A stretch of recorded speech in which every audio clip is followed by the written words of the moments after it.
Heard the term prayer changes things? Not only does it change things, it can influence things. See, when you get to a certain level in your relationship with God and that prayer relationship happens, he begins to trust you with his heart. Right? He begins to trust you with wanting to communicate with you, because at the end of the day, you are his creation. You are a part of him. You have a piece of him inside of you that yearns to be reconnected with him.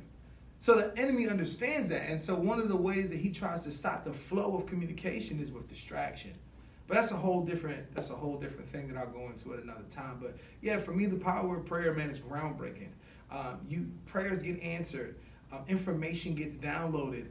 Peace gets settled. Like, this creates the opportunity for his presence to become relevant in your life when you constantly communicate with him, right? How many times do we yearn for communication with our spouse or someone we're dating, and we get upset when they don't text back fast enough, or we miss calls and stuff like that, and yet we can go days without talking to the Father? I just want you to think about that. God is a relational God. So yes, he has levels, which I'll get into at some point, of connection and relationship, but one of the most important relationships he desires to have, get this, is an intimate one. He want to be intimate with y'all, with me. He want to know how your day went. The Bible says pray without ceasing.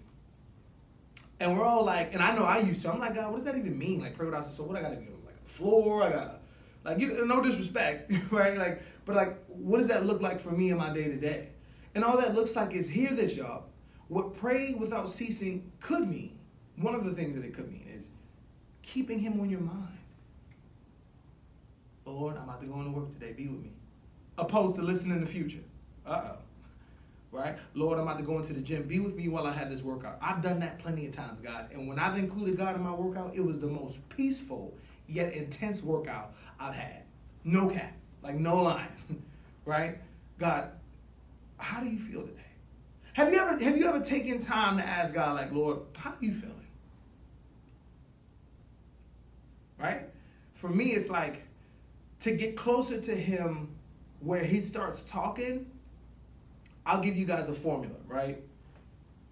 If I'm ever in a space where I know I can't hear God, because either it's just my fault or it's just too noisy in my life, like it's too much noise, I would do this.